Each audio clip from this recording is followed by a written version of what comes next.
everybody? I'm Bob Walters. This is Locked Up Sports. Thank you for tuning in. It is Memorial Day weekend. I hope you had a good observance of it. I hope you enjoyed your day off. Back to work tomorrow morning for everybody. Big weekend for the Rangers. A lot going on. Bill Walton passed away. We're going to start with that. But I hope everybody enjoyed their observance of Memorial Day weekend. I don't say happy Memorial Day weekend because it's not supposed to be a happy day, right? I know we celebrate and we do barbecues and it's the kickoff to summer and everything, but it's supposed to be a remembrance of the people who died in war, right? It's Memorial Day. So it's kind of morphed into this barbecue, kickoff to summer, happy kind of day when it's really, that's not the meaning of what it's supposed to be. So I say observance. So that answers all that question.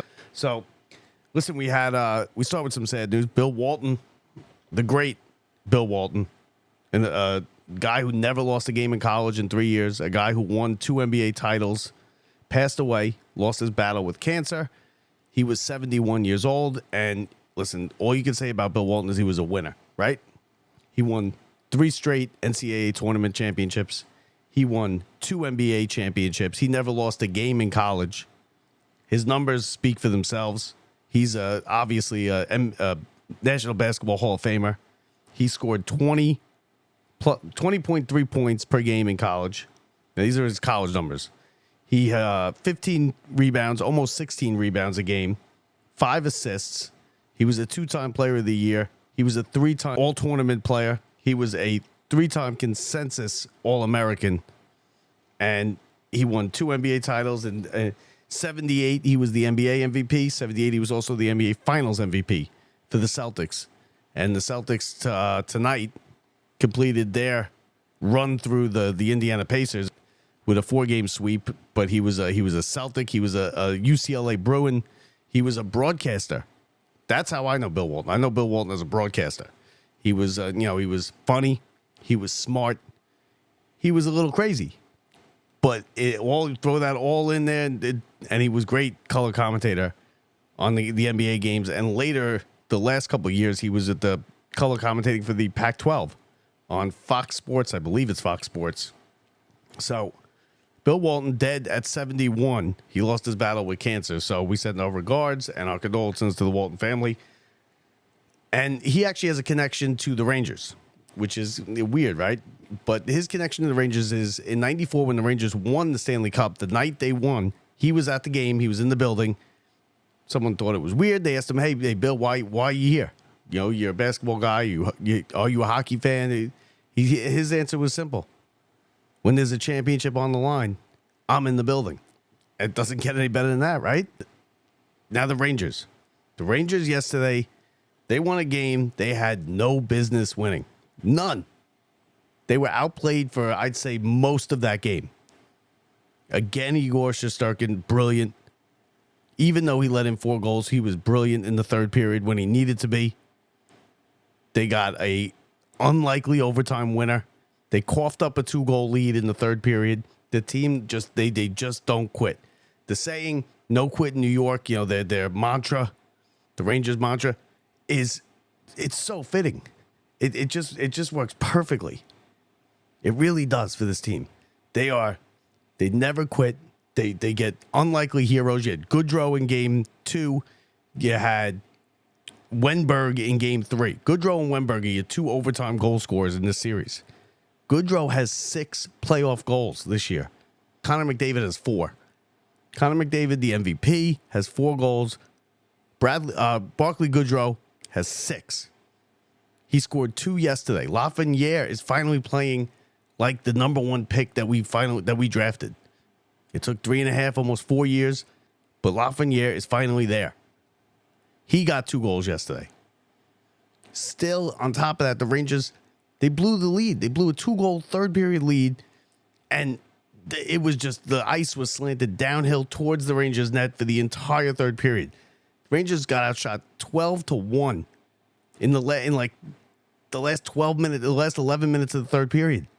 Shesterkin made some brilliant saves, even when overtime started. Off the face-off of overtime, 2-on-1, Shesterkin made the save. I know it sounds cliche, but it really starting to feel like a team of destiny. It really is. It feels like it's their year. It's 30 years. It's a nice round number since 94. It's really, I mean, it's hard to explain the way the contributions they're getting, because the big names really haven't done anything this series, right? You have Panarin, who has done nothing. Trouba is throwing elbows. He almost got himself in trouble yesterday. Luckily, they called it a minor penalty. It could have been a major. Either way, he has not played well. Okay? Kreider, since he scored the hat trick in Carolina in the third period, is MIA. Trocheck really, he's been okay. He played better yesterday, Trocheck, but still not really putting up points.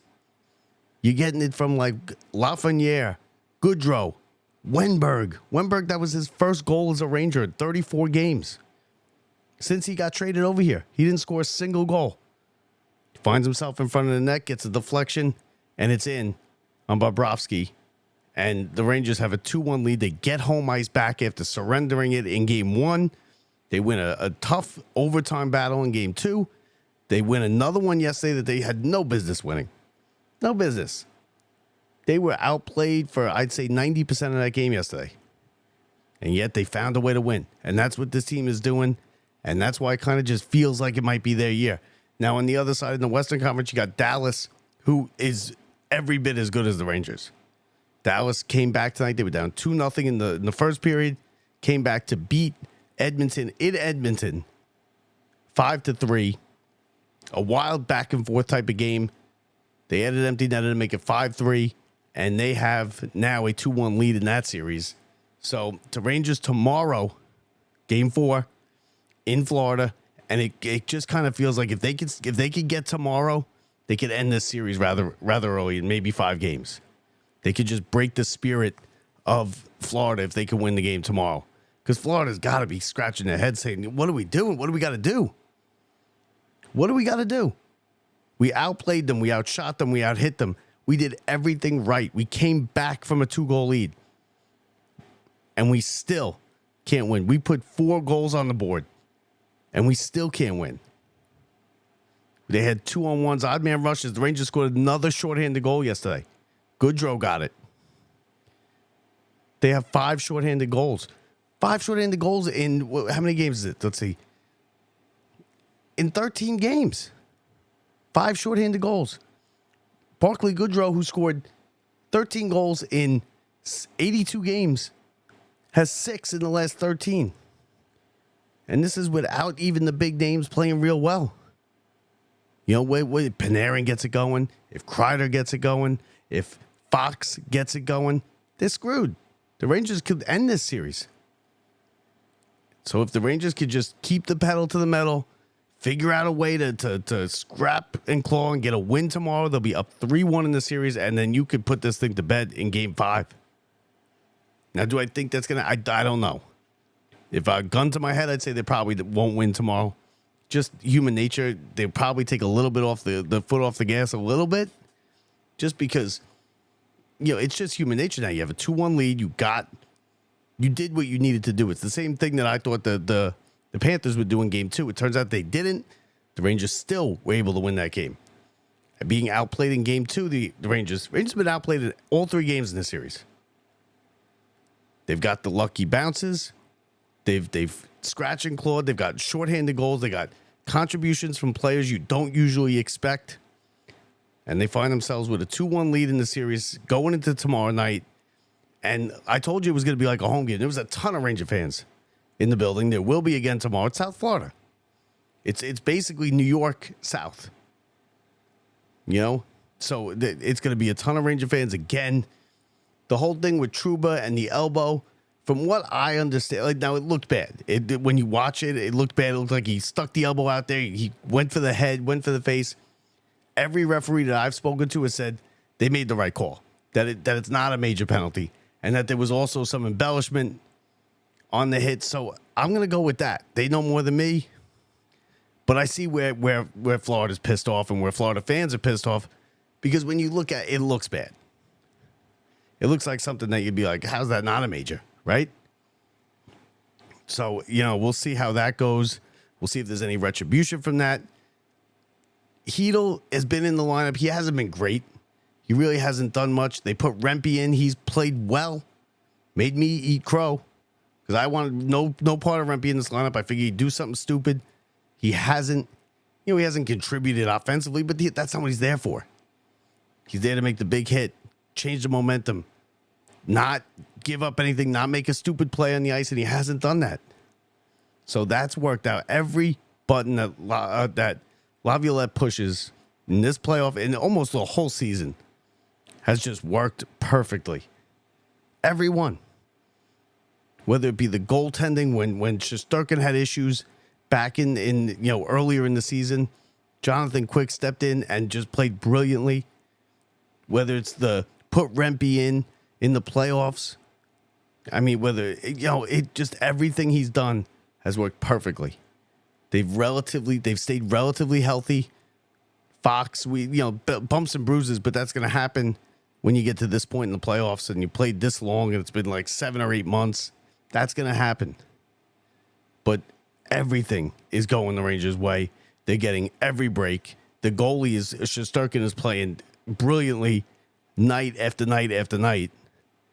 And even when he lets in 4 goals, the Rangers score 5. It's one of those years. It might just be one of those years. 30 years ago tonight, the greatest playoff series that I've ever seen ended with Matteau. Matteau swooped in around the net, through Brodeur. So it just seems like, the symmetry, the 30, I don't know. And I don't believe in that stuff, but it just seems like it's kind of all falling into place, and we'll see. Take care of business tomorrow night, go home and win the Eastern Conference in game 5 if they can. We'll see how it goes, but I don't see any reason why they wouldn't. Especially now because Florida's going to be getting frustrated. They played well. They've outplayed the Rangers. What do they got to do? They can't beat Shesterkin. The Rangers are 0 for 8 on the power play.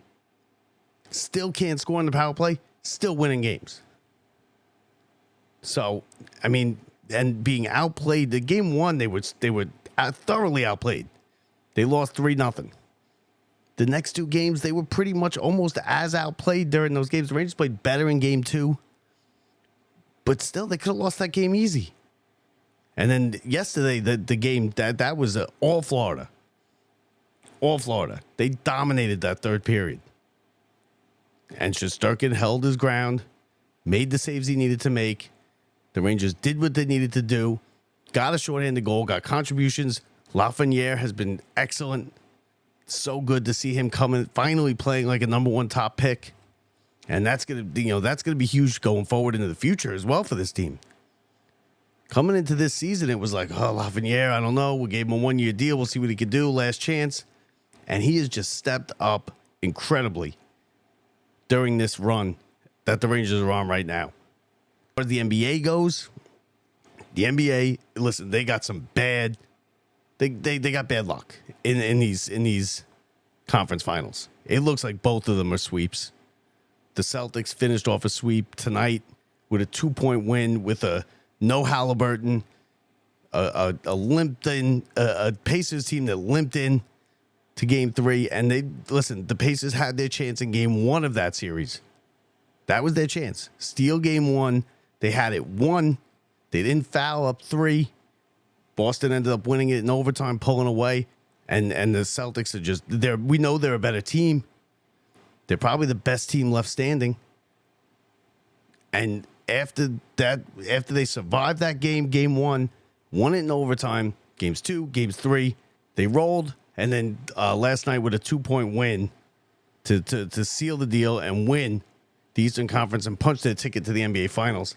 And then on the West side, you got Dallas, who has just shocked Minnesota. Minnesota came in flying high off the upset into the conference finals, and they just got beat in 3 straight games. Games 1 and 2 at home. Edwards hasn't had the magic that he's had previously on this run in the playoffs, and that series is over. I mean, obviously 3-0, nobody's coming back. It's never happened in the NBA, but I don't even see it getting past tomorrow night. That series, it's good. You're looking at a Dallas-Boston NBA Finals, and is it the sexiest of matchups? It's not. I mean, they got Boston in there. The NBA they had to be rooting hard for the Knicks in Game 7. Now, I don't think the Knicks would have done much better if they made it, and rather than Indiana did. I think the Knicks would have been swept, especially when Brunson went down, right? Once Brunson went down, if the Knicks somehow managed to win that game, they were getting swept too. So you're looking at Boston and Dallas NBA Finals, NHL.